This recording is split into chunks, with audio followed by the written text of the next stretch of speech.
Hi there. Another fat bearded man talking about records is back with yet another response video. This time the response is to Andrew from Tales from the Crate. Now he did a great thread that he's starting up. Now I've only seen I think one other response to this and that's Brian Shamrockin Records, and it's the idea of putting together a VC mixtape to sort of pass out, as it were, to other members of the community so they can have a listen to the kind of tape that you might have done for them. So Andrew suggested this, and I think it's a great idea. If you haven't been to Tales from the Crate, check him out. Great videos, full of knowledge, full of brilliant records. Now, I have actually done a mixtape. So this is a 60 minute, so 30 minutes on each side. That was what Andrew suggested. No 90 minutes tape. So this is actually the mixtape I have done. It gave me an opportunity to use my new tape recorder that I bought. It's just up there. You can't see it. Anyway, I'm going to get on with this. Now, I decided to do a themed one. Andrew said it didn't have to be themed, but I thought I would do. Now, I'm a big fan of country rock, so it would be, I think, amiss of me not to do a kind of introduction to country rock. Basically, these are all artists and bands that were kind of around the troubadour in California. And yeah, it kind of goes from between about 1967 through to 73, which I think is kind of like the heyday for country rock. These are some of the big names, some lesser known names, some pretty unknown names. So here we go. So first side one. It's kicking off with Rick Nelson and the Stone Canyon Band. This is his album, Rick Plays Nelson. No. Yes, Rick Sings Nelson, sorry. And the track that I want to do from this is called California. And so, you know, it kicks the whole thing off. It's a bit of a love letter to California. So there it is. He's one of the big names, really, in the beginnings of country rock that often doesn't get mentioned alongside Graham Parsons and Michael Naismith. But there he is. Okay, next up. Nashville West. Now, Nashville West isn't really a band. They were really known as the Rumors, but they were a band that played around various venues in and around California. And they're famous for having Clarence White, Gib Gilboa, Gene Parsons, and Wayne Moore. And this is a recording from a show they did at Nashville West, which was the club they played. Now, they are sort of proto-country rock. This features some great guitar playing from Clarence White, who would be, I think, one of the staples of country rock in that early period. And the track I want to put on the mixtape is Mental Revenge, or Sweet, Sweet Mental Revenge. Okay, you've got to have the Flying Burrito Brothers, but this is post Graham Parsons. This is their third album. So this is after he's gone. You've got Rick Roberts has come in there as their new singer. And this is a cracking album. If people haven't heard it, they've given up after Graham Parsons left, you're an idiot. This is a really good album. In fact, I would say this is almost as good as their second album, if not better. I'm going to get the track I'm going to put on the mixtape is Tried So Hard, which is a Gene Clark song. I always get Graham Parsons, Gene Parsons, and Gene Clark all mixed up, so I'm bound to do it. So yeah, so Tried So Hard, by a song by Gene Clark, who incidentally around this time very nearly joined the band. They were both signed to A&M, and they recorded some tunes together, which have come out, but they never really amounted to anything. So, okay. Kind of like a Cajun-influenced Flying Burrito Brothers is Swampwater. This is their second album. Now this is Gib Gilboa, who was in the Rumors or Nashville West, and he also brings in John Beeland, and together they would do these 2 albums, and they were also the touring band or live band for Linda Ronstadt and for Arlo Guthrie as well. So that's a cracking tune, and the tune I'm going to have is what is it? The track I'm going to choose is Gentle Ways of Loving You. The Gosdin brothers. They were both in bands with Chris Hillman from the Byrds in a bluegrass band, originally called the Golden Gate Boys and then became the Hillman. And this is a lovely record they recorded. The only one they recorded, but apart from a couple of singles. And it's a kind of very relaxed country rock. In fact, it's not the most country rock, but the track The Victim is wonderful, so I thought I'd put that on. And of course the album's full of all the regular people like Clarence White and what have you. So yeah, the Gosdin brothers, The Victim. Okay, this is kind of a footnote really. Chuck Morgan on the front page is really a Swampwater side project. It's produced by Gib Gilboa, with Chuck Morgan, who wrote all the songs and and sung the vocals. It's a cracking album. Don't let the strange album cover put you off. It is a great album. If you ever see this, pick it up. And the track that I'm going to put on the mixtape is Sunrise Blues. So that's Chuck Morgan on the front page, Sunrise Blues. Okay, you couldn't really do a country rock compilation without Gene Clark. This is probably my favourite album. This is Roadmaster. And this is the last album he recorded for A&M, but it had never actually released in America until fairly recently. It was only put out in the Netherlands, possibly Germany as well. And it's a shame because this is my favourite album by him. He would then go on to do No Other after this, which is the kind of overblown baroque kind of country rock masterpiece, flawed masterpiece maybe, but this is a great album. If you haven't heard this one, check it out. The track that I want, and again this basically got the Byrds on it, so you've got all of the Byrds on here. You've got Sneaky Pete, Chris Hillman, Bernie Leadon, Michael Clark. You've got all of the fine Burrito brothers on here. So yeah, the track that I'm going to have from this is it Here Tonight? So that's Here Tonight from Gene Clark. Okay, probably the rarest of tunes. This is a single. The only single that was put out by a duo, and it's called Wheatstraw. And this is John Beeland from Swampwater, and it's also Paul Parrish. And they both do, one of the songs is written on each side is written by each of them. And it's really good. The song I'm going to choose to put on the mixtape is 1am. And the Dillards would actually do a version of that on their Roots and Branches album later in the 70s. A really good tune. So yeah, that's a rare one, that one. Wheatstraw. Couldn't not have the Byrds. So this is from their post-Parsons country rock period, really. This is the Ballad of Easy Rider, not to be confused with the soundtrack to Easy Rider. But yeah, this is some great stuff on here, and this is after Clarence White joined, Gene Parsons joined as well. So this is that continued. So you've got Gene Parsons and John and Clarence White, both from Nashville West, or the Rumours have joined. So the track I'm gonna have is Tulsa County. Well, it's down as Tulsa County Blue on here, but either way, Tulsa County.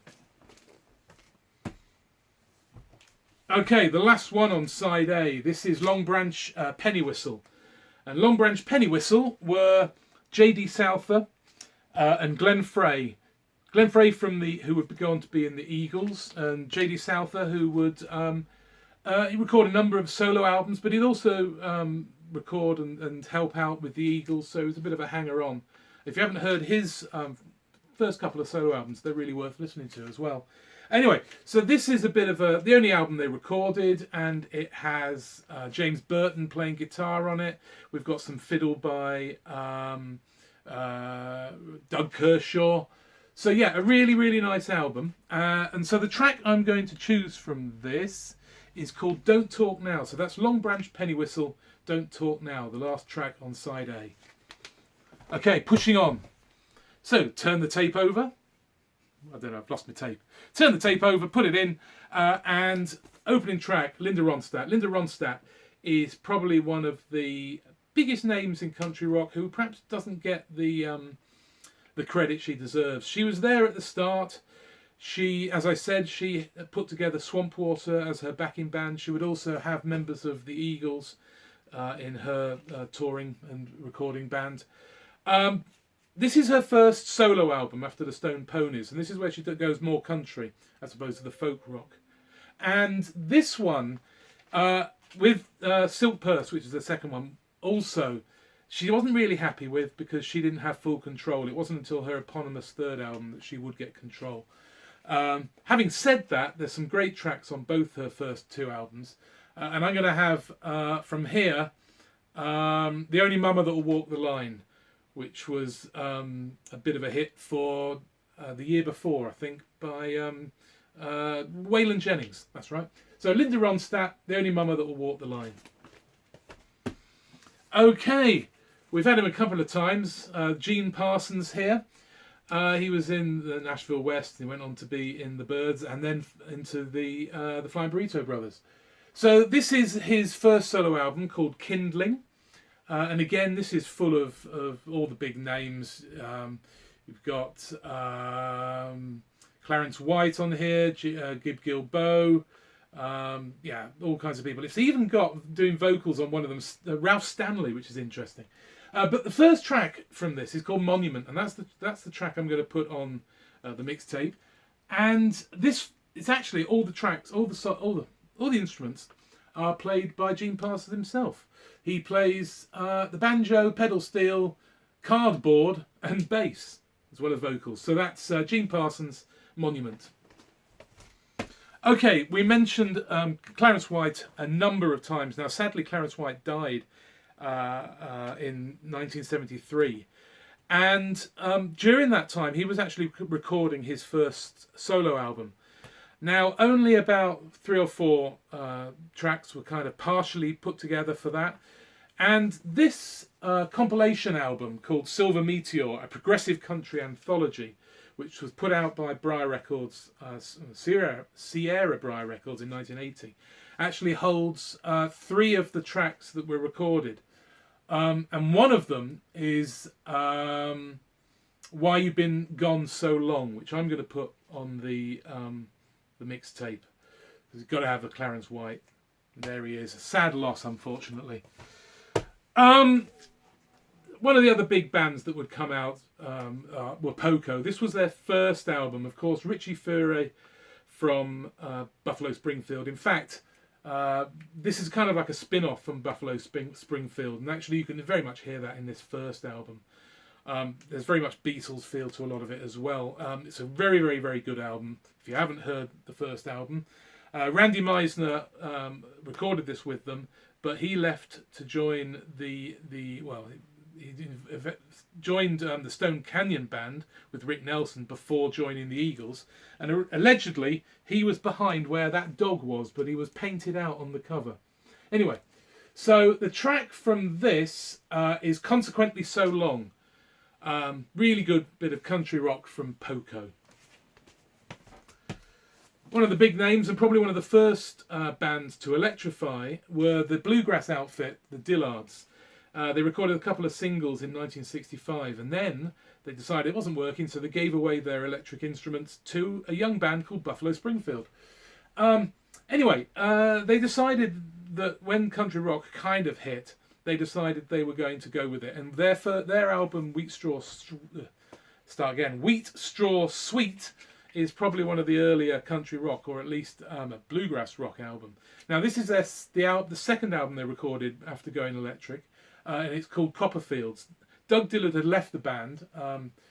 We'll hear more from him later. But this is a really nice album of kind of country rock with a bit of a bluegrass feel to it. And the track that I'm going to put on here is Woman Turn Around on the mixtape from the Dillards.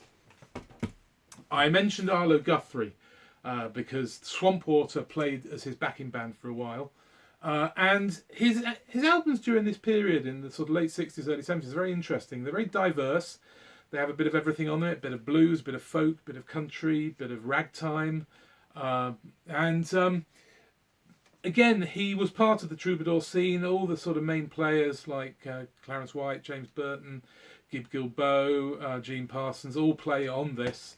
Yeah, it's a great album. And the track I'm going to choose is Wheel of Fortune. So that's Arlo Guthrie, Wheel of Fortune. I mentioned Doug Dillard. This is what he left the Dillards to start up. Dillard and Clark with Gene Clark. 2 albums they recorded together, which are absolute classics. A lot of people don't like the second one as much as the first one because it's more bluegrass, but that's all right with me.